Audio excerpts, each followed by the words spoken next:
Boa tarde a todos. Vamos dar início à coletiva pré-jogo com o técnico Jair Ventura, com o João Neto.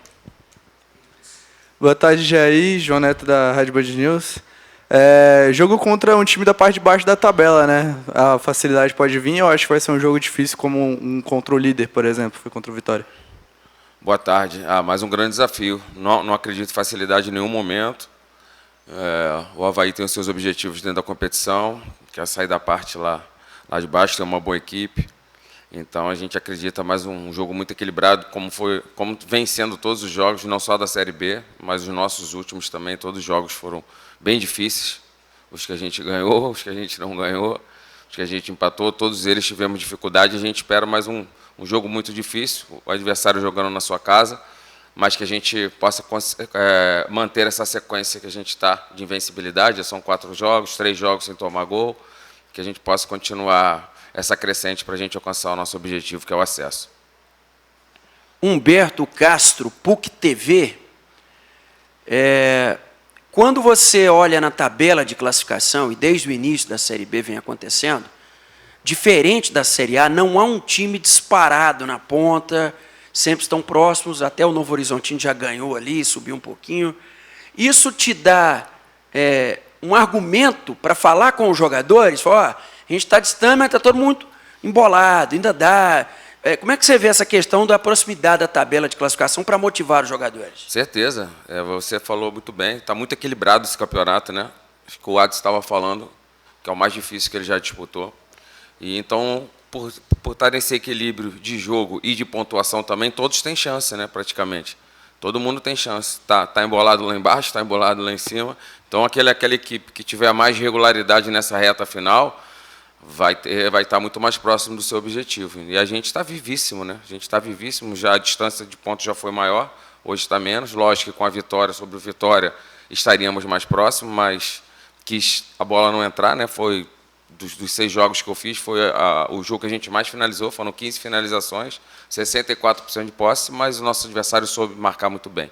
E a gente não conseguiu a vitória. Então, continuar performando, que a gente acredita, né, performando bem, a gente fica mais próximo das vitórias. Boa tarde, Jair. Eu gostaria de te perguntar sobre o Baralhas, né? Saiu o resultado dos exames, não é algo assim tão grave como até se imaginou, ou se até levantou aquela possibilidade naquele momento, mas agora ele está fora desse jogo, a tendência é que o Haldney entra. E o que o Haldney te oferece? O que você pode falar em termos de semelhanças e diferenças que esses 2 jogadores trazem à mesa para você? Eu acho que eles são muito parecidos, assim, em dinâmica, força, né, de pisar na área, né, aquele box-to-box que a gente fala. Mas também tem outros atletas ali da posição, tem o Serrato, tem o Renato, que vem treinando muito bem. A gente foi relacionado no último jogo, vem fazendo uma semana de treino muito boa também. Então a gente está bem servido nessa posição, né? O Haldney e o Baralhas se parecem muito nessa situação, né? De força, de pisar na área. Né? Agora, quem sabe, o Baralhas nos ajudando até com gols, né? Então, quem sabe o Haldney possa, caso seja ele, o Haldney possa suprir aí a ausência do Baralhas. O Barroca está vendo a gente, né? Certeza. Jair, na Série B a gente tem alguns valores individuais, né, como o Wagner Love no esporte, o próprio Jorginho passou aqui, o Juba, aqui você tem o Charles, o Luiz Fernando, e outros clubes tem alguns. Você acredita que a Série B de agora em diante são esses valores que vão fazer diferença, ou é mais o coletivo? Como é que você imagina essa sequência agora? Olha, eu acredito que um coletivo forte, você potencializa esses valores individuais. É isso que eu acredito. Uma equipe organizada vai, com certeza, potencializar todos esses valores que você aí citou. Lógico que o cara decisivo é importante para qualquer equipe. Ter jogadores decisivos são aqueles jogadores que ajudam a vida do treinador, né? Você monta uma equipe equilibrada, organizada, e o cara individualmente te ajuda. Então, isso é muito importante. Nós temos diversos jogadores com essa qualidade aqui, que podem estar definindo jogos para a gente. O Luiz Fernando voltou a marcar depois de bastante tempo, um cara importante para a gente, assim como os demais que possam estar marcando e possam estar nos ajudando aí. O time não leva gols a bons jogos, e o que o senhor pretende fazer para conseguir manter essa sequência, principalmente contra o adversário que está brigando para fazer de tudo para sair daquela parte de baixo e cômoda que é perto da zona de Como é que abaixamento? foi? Desculpa, a pergunta eu não entendi. que fazer para manter esse regulamento de não levar gols, seja dentro ou fora de casa? Ó, você já perguntou praticamente respondendo, né? É a manutenção do que vem sendo feito. Me dá mais tranquilidade de cobrá-los uma coisa que já está sendo feita, né? Então é a manutenção do que tem sido feito, a gente não pode mudar, que certamente com essa manutenção a gente fica mais próximo das vitórias. Cada jogo você tem uma estratégia, acho que todo treinador é assim, mas nesse último jogo contra o Vitória ficou a impressão que faltou um velocista no time, né? Você pensa assim também que de repente dá para... Claro que o Ayrton está fora, está suspenso, mas ter um cara com mais velocidade no ataque para ter mais oportunidades? Olha, eu penso um pouco diferente. Eu acho que quando a equipe vem fechada, como a equipe do Vitória vem, você não tem espaço para o cara correr. O velocista praticamente não vai ter espaço, porque eles estão com linha baixa. Eu acredito que nesses jogos assim você precisa mais de um cara de organização, como foi a ideia do Shailon e do Dodô, são os nossos 2 meias hoje, iniciarmos.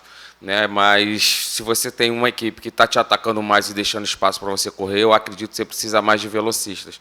A gente não tinha espaço para esses velocistas correrem, porque a equipe deles estava baixa, e aí com a expulsão ficou mais baixa ainda, e praticamente só estavam dando perigo para a gente na transição, que é a maior virtude da equipe do Vitória.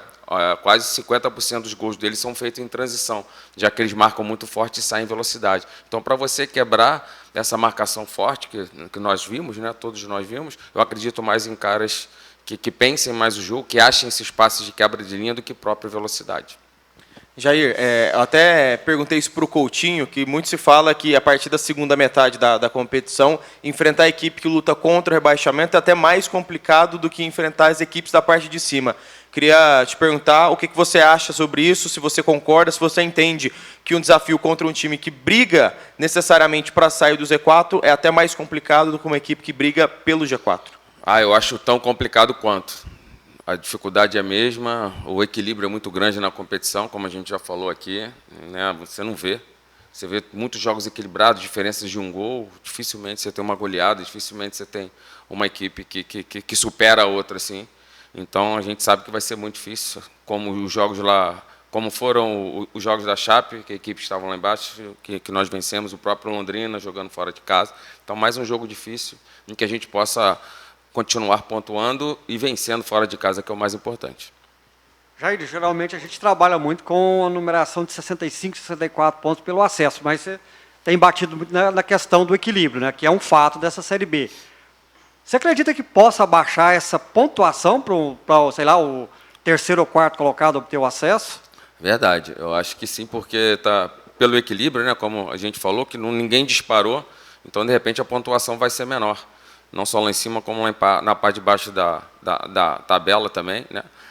O próprio Vitória, que é o líder, mas tá ali próximo, a gente enfrentou eles agora, então, assim, é difícil. Eu não faço essa conta, não, porque você fica doido, né? Já começar a fazer conta, vamos jogo a jogo, ganhando, e que se a gente mantiver essa sequência positiva, a gente está cada vez mais próximo aí do G4.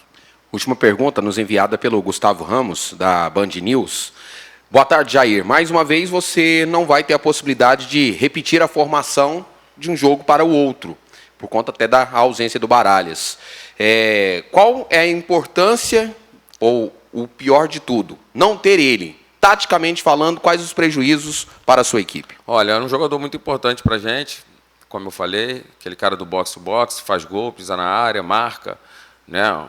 É um jogador muito importante, identificado já com o clube, saiu e retornou agora, né? Já conhece os atalhos aqui do clube, importante, mas eu conto com todos os atletas que aqui estão. A situação de mudanças, quanto eu já passei de um mês agora, um mês e alguns dias, né? Vai te dando mais tranquilidade de conhecer os atletas, saber quem usar, como usá-los também, me dá mais tranquilidade de poder fazer as mudanças, conhecendo mais a fundo o nosso elenco. Então, aquele que entrar, com certeza vai suprir a ausência de um jogador importante, que é o Baralhas, mas que nós temos boas peças de reposição. Obrigado, Jair. Nada. Valeu, gente.